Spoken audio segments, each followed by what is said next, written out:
আমাদের যদি হাতের কাছে পায় ছাড়বে, ওইখানে গাছে লটকাই দিবে। সারা দিন শুনলাম 80% বিশ্ববিদ্যালয়ের ছাত্রলীগই নাই এখন। আপনারা রাস্তায় নেইমা মানুষকে কনভিন্স করেন, তারপর দেখেন জনতা আপনার পাশে দাঁড়াবে। হয়তো প্রথম দিন মিছিলটা আপনি একা করলেন, আরেকদিন দেখবেন যে আপনার পাশে আরেকজন এসে দাঁড়াইছে, 2 জন এসে, 3 জন এসে, 10 জন এসে, 100 জন হবে, 1000 জন হবে, এবং সেটা ছড়ায় পড়বে সারা দেশে। উনি বলছেন মানববন্ধন করতে, মিছিল করতে, হ্যাঁ, কোথাও দাঁড়াইতে, যদি স্পেস না দেয় তাহলে হরতাল ডাকতে, এবং 18ই জানুয়ারি সেটা ডাকতে। আহ্বানে শেখ হাসিনা, সমর্থনে এটি। আমরা কিন্তু কিছুদিন আগে একটা ক্যাম্পেইন করছিলাম, জয় বাংলা, জয় বাংলা ক্যাম্পেইন। ডিসেম্বর থেকে জয় বাংলার আমরা মুক্তিযুদ্ধের স্লোগান বলে দাবি করছি, এবং বলছি যে মুহূর্তে জাতীয় পতাকা বিপন্ন, জাতীয় সঙ্গীত বিপন্ন, সংবিধান বিপন্ন, সেই মুহূর্তে মানে কি বাংলাদেশই তো বিপন্ন। আমরা 71-এ আমাদের পূর্বসূরীরা যুদ্ধ করছেন কেন? মুক্তিযোদ্ধারা বাংলাদেশকে একটা স্বাধীন রাষ্ট্র হিসেবে ইয়ে করছে। আমাদের ওনারা এই জাতীয় পতাকা গিফট করছেন, জাতীয় সঙ্গীত গিফট করছেন, এটা ভূগোল দিচ্ছেন, আমাদের একটা মানচিত্র দিচ্ছেন। সো আমাদের ওই ফাইটটা ওই ওই স্মরণে, তো ওই জয় বাংলা স্মরণে। তো এখন আওয়ামী লীগ আসলে মানে একটা কমপ্লেসেন্ট অবস্থায় আছে, সব তো পালায় গেছে, দেবেটাকে, তাই না?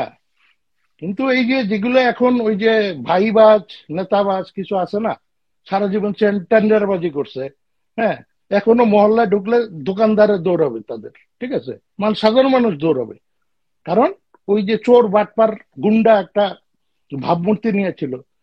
কথা হচ্ছে যে কমপ্লেসেন্টের কথা বললাম কেন, আমি আজকে একটা পোস্ট দিছিলাম, সেইটা হলো যে বাংলাদেশের বয়স এখন 54 বছর, আওয়ামী লীগ ক্ষমতায় ছিল 24 বছর, মানে ধরেন 72 থেকে 75, তারপরে কত এই 91 থেকে, সরি, 96, 96 থেকে 2001, আর তারপর 2008 থেকে 2024, ওভারঅল কম বেশি হিসাব করলে দেখা যাবে মানে 24 বছর ছিল।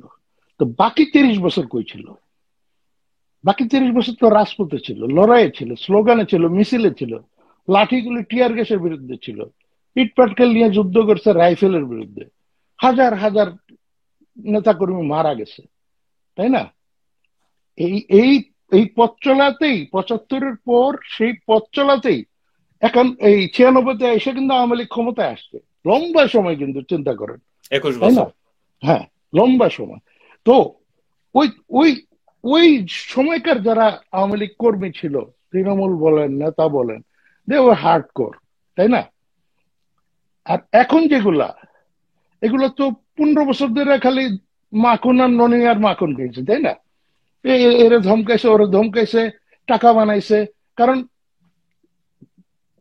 পলিটিক্যাল একটা দল যদি কর্পোরেট মোডে চলে যায়, তাই না? হ্যাঁ, আওয়ামী লীগের প্ল্যান দেশের জন্য অনেক উন্নয়ন করবে, পদ্মা সেতু নিজের টাকায় বানানো, অনেক উন্নয়ন করছে তো, তাই না? কিন্তু কিছু লোক কিন্তু এই উন্নয়নের টাকায় মুজমাস্তিও করছে, বা মানে কি বলে, টেন্ডারবাজি, এই টেন্ডার, ইটের টেন্ডার, পাথরের টেন্ডার, হ্যাঁ, এরকম করছে। কিন্তু এটা তো অসত্য কিছু না। এই লোকগুলোই সবার আগে পালাইছে, অথচ এরাই দেখা যেত যে ঘুরঘুর করতেছে বড় বড় নেতাদের আশেপাশে, এদেরকেই পদ দিচ্ছে, হ্যাঁ, এদেরকেই ডেকে কফি খাওয়ানো হচ্ছে, বাইরে 3 দিন ধরে দাঁড়া আছে, নেতার সাথে দেখা করার জন্য দূর দূরান্ত থেকে আসছে, কোনো অ্যাক্সেস নাই, নেতা ব্যস্ত। তোমরা বাইরে হলে তো তোমাদের মারবে, হ্যাঁ, তোমাদের এই করবে সেই করবে। আমাদের মতো গর্তে লুকায় থাকো, আমাদের মতো খাটের নিচে লুকায় থাকো, হ্যাঁ, হাতে চুরি পরে ঘরে বসে থাকো, এগুলোই তো, তাই না? কিন্তু আলটিমেটলি আমি আমার যে এখন কি ইন্ডিয়া শেখ হাসিনার বসায় দেবে ক্ষমতায়, আমেরিকা বসায় দেবে, ট্রাম্প মোদি এরা এসে বসায় দেবে না। আওয়ামী লীগের ইতিহাসে কোনো কালে ব্যাকডোর দিয়ে ক্ষমতায় আসার ইতিহাস আছে? কোনো কালে না। জনগণ তাদের ভোট দিয়ে আনছে ক্ষমতায়, সেটা 71 বলেন, 70 নির্বাচন বলেন, বা এই 95 নির্বাচন বলেন, 2008 নির্বাচন, সবখানে জনগণ সবসময়। কারণ আওয়ামী লীগ মানে আমজনতার দল, সাধারণ মানুষের দল। এখন এই সাধারণ মানুষরে যারা মানে মানে কি বলে, কাছেটা টানতে হবে, আওয়ামী লীগের বিরুদ্ধে নানা রকম কুৎসা, তাই না? দুর্নীতি করছে, চুরি করছে, ডাকাতি করছে, হেন করছে, তেন করছে। হ্যাঁ, পালায় গেছে। পালায় আছে তো এগুলো। হ্যাঁ, এখন এগুলারে কাভার করবেন কেমনি আপনি, তাই না? সবার আগে আপনি তো শুধু ইউনূসের নিন্দা করলে হবে না, আপনি শুধু বিএনপির নিন্দা করলে হবে না, জামাতের নিন্দা করলে তো হবে না। এইটা তো ওরা করতো, আওয়ামী লীগের গালি দিয়ে আমরা ভালো এটা বলার চেষ্টা করতো। আমরা তো জানি আওয়ামী লীগ ভালো, কিন্তু এটা জনগণকে আবার কনভিন্স করতে হইব তো, তার যে গুজবের রাস্তায় তারা গেছে। এখন আমরা তো আর মাঠে নাই, আমরা তো দেশেও নাই, আমরা বিদেশে। আমাদের যেটুকু সাধ্য আছে সেটা কি, আমরা চেষ্টা করতেছি, প্রচুর সময় দিচ্ছি তো আমরা অনলাইনে, তাই না? অনলাইনের মাধ্যমে, এখন অনলাইনটা তো একসময় হাতছাড়া হয়ে গেছিল আওয়ামী লীগের। এখন এই যে যখন দেখছে যে না আওয়ামী লীগ মোটামুটি একটা, এটা এটিএম এর কল্যাণে, এবং অনেক অনেক অনেক আছে, অনেক যেমন একটা আছে ক্র্যাক প্লাটুন ফোর্স, হ্যাঁ, তারপর কাজী মামুনদের একটা গ্রুপ আছে, লোচনদের গ্রুপ আছে, লোপাদের গ্রুপ আছে, মানে ভূমিদের গ্রুপ আছে, এরা সবাই ইন্ডিভিজুয়ালি কাজ করতেছে, কিন্তু একটা ছবি দিচ্ছে, একটা গান দিচ্ছে, একটা প্রতিবাদ করতেছে। হ্যাঁ, তা আমাদের এর বেশি কি করা আছে? আমরা কি ওই জাতির উদ্দেশ্যে ভাষণ দিব? আওয়ামী লীগের নিজেরই তো বুঝতে হবে যে তাদের আসলে এই মুহূর্তে কি করা উচিত। প্রথম কথা হলো জনগণের কাছে যেতে হবে, জনগণকে কনভিন্স করতে হবে যে হ্যাঁ, আমরা তোমাদের শাসন আমলে যত খারাপ ছিলাম তার থেকে বেশি খারাপ আছি এখন। এখন ওই যে 18 তারিখের যে কথাগুলো, এখানে কি কি আছে? ভ্যাট বৃদ্ধি, আপনি দেখেন গ্রামীণ ব্যাংকের কর কমতে কমতে কই গেছে, নাই। হ্যাঁ, আর তাদের প্রণোদনা বোনাস দেওয়া হচ্ছে, আর উল্টা কি হলো, লোকজনের খাবারের উপর কর বাড়তেই আছে, তাই না? যে জিনিস আপনি 30 টাকা দিয়ে খেতেন 50 টাকা দিয়ে খেতে হবে, 70 টাকা দিয়ে খেতে হবে। মানে একটা বার্গার দুইজন ভাগ করে খাবেন আর কি, একা খাওয়ার দিন শেষ।